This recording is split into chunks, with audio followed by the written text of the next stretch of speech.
ওয়াকাফ এটা হলো মুসলমানদের পরিচয়, মুসলমানদের নিশানি, মুসলমানদের পেহচান। কেন ওয়াকাফের উপরে হাত দিতে যাচ্ছে? খুব ভালো করে শুনুন। ওয়াকাফকে তো বছর বছর ধরে সবাই লুটে খাচ্ছে। আমার রাজ্যে কি ওয়াকাফ লুটা হয়নি? হ্যাঁ কি না বলুন? আমার রাজ্যেও লুটা হয়, পুরো দেশে লুটা হয়।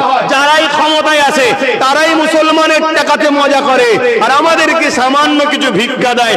আমরা ওই ভিক্ষা পেয়েই বড় খুশি, বড় বাহবা দিতে থাকি। এই তো খুব ভালো, খুব ভালো। লোটে সবাই, লোটে সবাই, লোটে সবাই, কিন্তু উচিত কারো লুটা উচিত নয়। আমাদের সম্পদ আমাদেরকে ফিরিয়ে দেওয়া দরকার। মুসলিম গরিব ছেলেদের পড়াশোনায় কাজে লাগবে, মুসলিম গরিব মেয়েদের চিকিৎসা বিবাহ পড়াশোনায় কাজে লাগবে। এটা মুসলমানদের ব্যক্তিগত সম্পদ, এখানে অন্য কারো হাত দিবার অধিকার নাই। কিন্তু দুর্ভাগ্য, দুর্ভাগ্য, পাওয়ারে বসিয়েছি তো ওদেরকে, ওরা কোনোদিন চাই না আমরা মালিক হই, সম্মানিত হই, ভিআইপি হই, ধনী হই।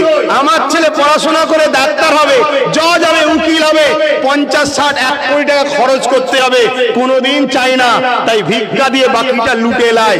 কিন্তু আজকে কেন্দ্র সরকার একটা বিল করার চেষ্টা করছে। হঠাৎ করে বিলটা কেন করতে চাইছে? কখনো মাথায় ঢুকিয়েছেন? আরে যুগ যুগ ধরে তো করেই খাচ্ছে, ঝেড়েই খাচ্ছে, তো বিল কেন করছে?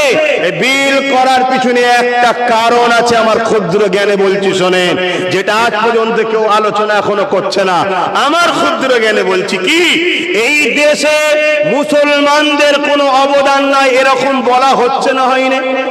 এই আওয়াজ দিন, মুসলমান হাঁটো বলা ষড়যন্ত্র চলছে না চলে না? কিন্তু 1000 বছরের মসজিদ আমাদেরকে পেহচান দিচ্ছে, পরিচয় দিচ্ছে যে 1000 বছর ধরে মসজিদ রয়েছে, 1000 বছর ধরে এখানে আমার বাপ দাদা ছিল, 1000